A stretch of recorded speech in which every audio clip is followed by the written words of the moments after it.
Jeffrey Hull, 50 years old, was a stay-at-home dad. He was a native of Maine where he met Heidi Wheaton. The couple dated, and later married. Heidi Wheaton Hull, age 46, was born, and grew up in Enfield, Maine.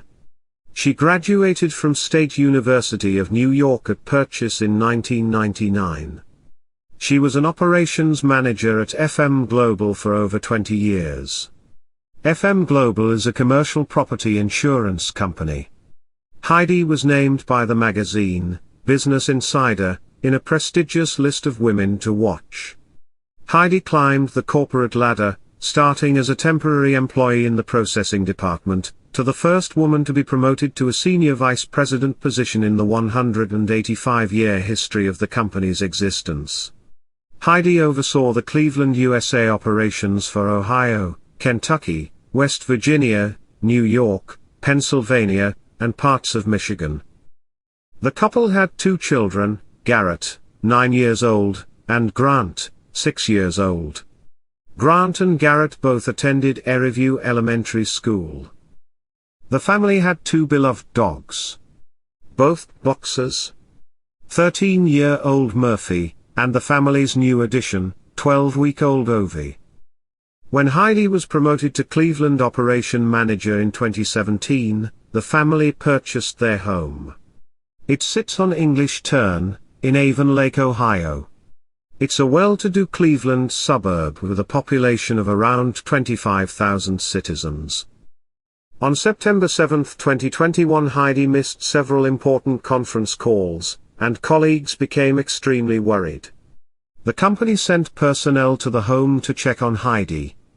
When nobody would answer the door, they phoned local authorities. Avon Lake police were called to the home around 1:18 p.m. to do a welfare check. Police were able to see victims when they peered through the home's back window. Avon police called detectives to the scene. The door was locked. So they forced entry, and discovered the bodies of Jeffrey, Heidi, Garrett, and Grant. All were dead from gunshot wounds.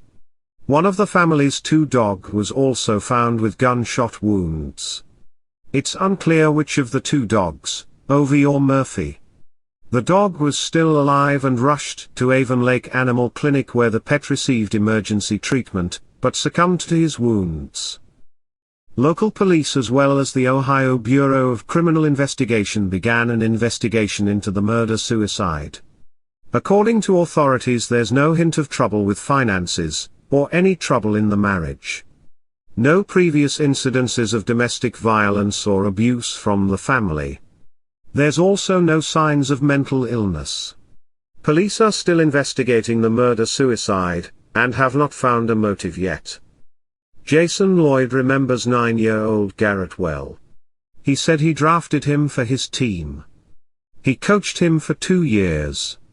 He said Garrett loved being a catcher, and had a terrific left-handed swing. It was fluid and natural. He recalled how one game Garrett was noticeably upset. That he cried after striking out, which was very out of character for the boy. He said he made eye contact with his father and they both were in the dugout trying to console Garrett. Once his tears were dried, he was back out and playing. He said after a big win toward the championship, that all the parents were gathered on one side of the pavilion, but Jeffrey Hull sat alone, and it did seem rather odd, and haunting when you look back on it now. He said we'll never know the details that occurred inside that house, and frankly, I don't know that I can handle knowing much more than I do now. He continued, that quiet boy with the sweet left-handed swing, and a lifetime of promise ahead of him. Gone far, far too soon. Avon Lake Schools Superintendent Bob Scott told reporters, "The situation is devastating for us all. The staff is heartbroken. The community is heartbroken. He went on to say that the staff knew something was off when the children did not show up for school, and nobody from the family called the district's hotline to notify of the absence. He said grief counselors were sent to all campuses in Avon Lake School District to help students deal with the horrible tragedy. Neighbor, Gina Dayton said, "It's a great neighborhood, all families, a ton of kids, always kids out here playing every night I walk through here," she continued.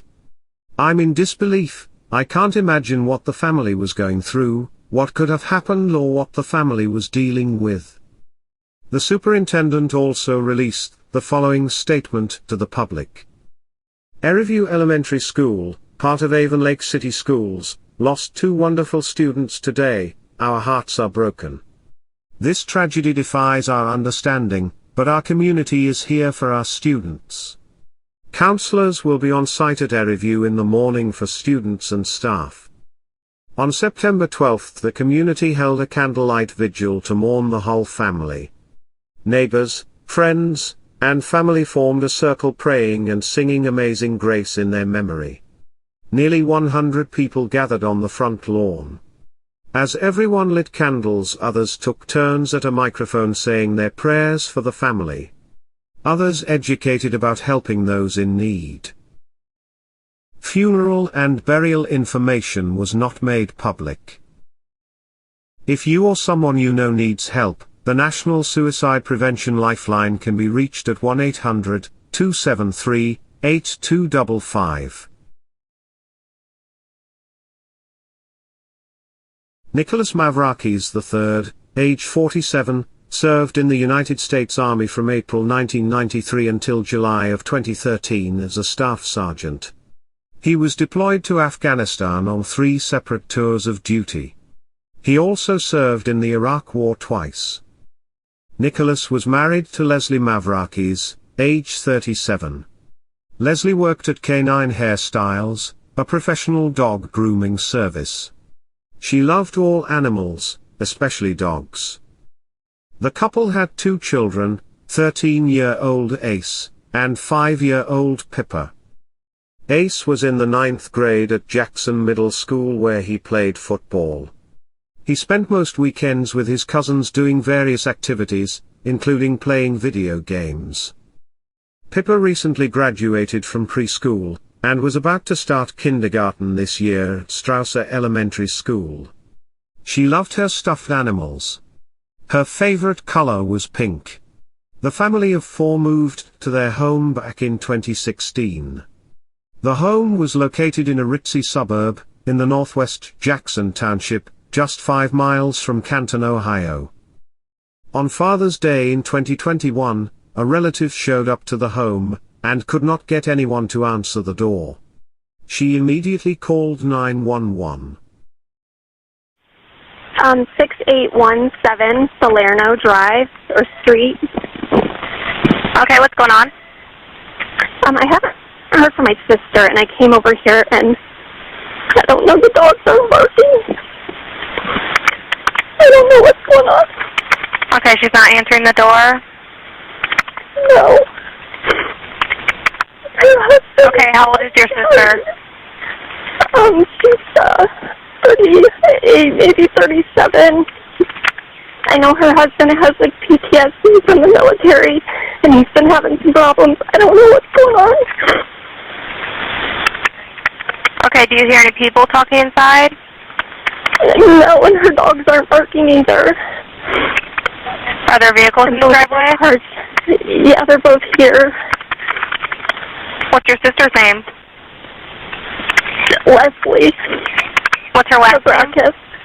Mavrakis. Mavrakis. Mavrakis. Can you spell that again? Mavrakis. What's her husband's name? Nick. Okay, I'm going to dispatch my officers real quick, okay? Thank you. I'll put you on hold. Okay. Police arrived at the home around 4 p.m. and found all 4 members of the family dead from apparent gunshot wounds. A family member, Zach Mavrakis, said of the family, "You will forever be missed. Words can't describe what our family is going through right now, but all of you were so loved. You were a rock and strong pillar for everybody. I wouldn't be where I'm at if it wasn't for you guys. And I'm sure a lot of us can say the same.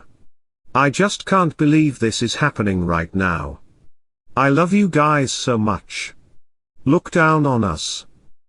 The Jackson School District issued a public statement. The Jackson Local School District extends its sincerest sympathy to all those affected by the tragedy in our community Sunday afternoon. Our district grieves the loss of 2 young children, and their family. Ace Mavrakis was well liked by faculty and staff at Jackson Memorial Middle School. He was a member of the Jackson High School 9th grade football team. Pippa Mavrakis was registered to start kindergarten at Strausser Elementary School in August. The district went on to say that grief counselors were available to the students. Neighbors and relatives confirmed that Nicholas suffered from PTSD due to his time spent in Iraq and Afghanistan. They went on to say, he was under the care of a professional. Nicholas's brother, Tony Mavrakis, posted on his Facebook that PTSD likely pushed Nicholas to kill his wife and children. He said, "Yesterday on Father's Day 2021, my brother Nicholas Mavrakis, whom served with the U.S. Army 101st Airborne Division for 22 years, and suffered with PTSD as a result of his service, killed his wife and 2 children, then himself. If you served with my brother or know someone that has, please help me notify his fellow service members of this tragic event." In the comment area of his post, he urged people to bring awareness to this story, stating that many others who served suffer daily. He said what scared him most about all of this is just how fast his brother changed into someone else. Craig Bryan, a professor of psychiatry at The Ohio State University, studies PTSD in veterans. He says PTSD is like a psychological injury, not any different than a physical injury a vet may sustain during war. He states the disorder begins when the soldier has a traumatic event, like an unexpected explosion, or seeing a fellow soldier die. Research has proven such incidents can cause physical and chemical changes in 2 key areas of the brain: the amygdala and the frontal cortex. The amygdala is 2 almond-shaped clusters in the center of the brain that control fight or flight responses, and emotional control, as well as memory processing. It also affects the frontal cortex, that deals with emotional control, motivation and reward system. He also says other areas of the brain that deal with memory are also affected. Those changes can have serious effects on someone's life. It's much more difficult for people with post-traumatic stress disorder to control their emotions and impulses. In 2014, a study was conducted on 1,100 veterans nationwide by the VA and Duke University researchers. The study found that veterans with PTSD who abused alcohol were more likely than those who didn't to be violent. Veterans who did not abuse alcohol had lower rates of violence. However, research shows that many veterans do turn to alcohol. The Mavrakis family's memorial service was held on June 28 at Faith Family Church in Canton, Ohio.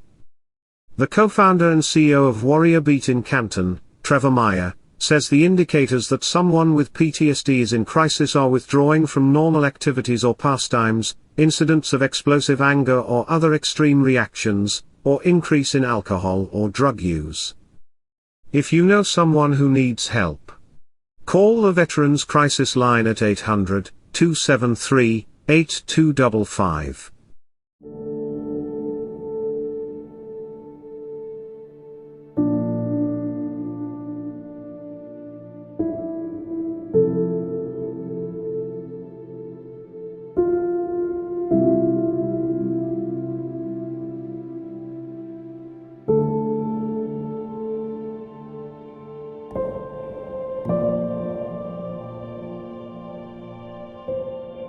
Thank you.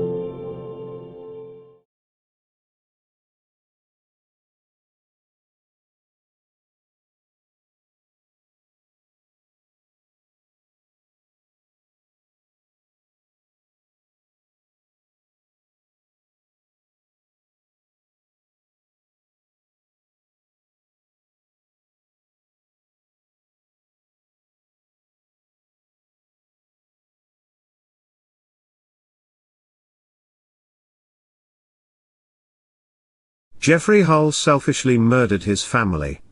His wife was the breadwinner, and rose the corporate ladder to a position most people can only dream about.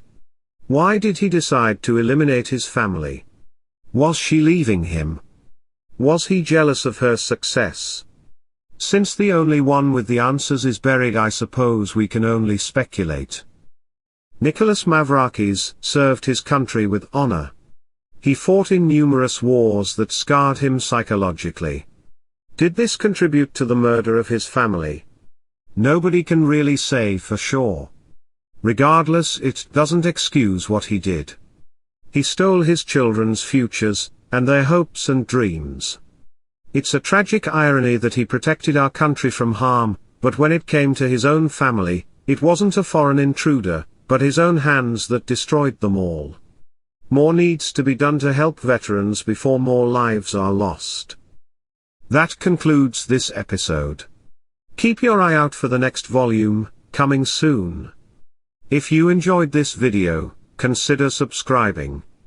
Thanks for watching.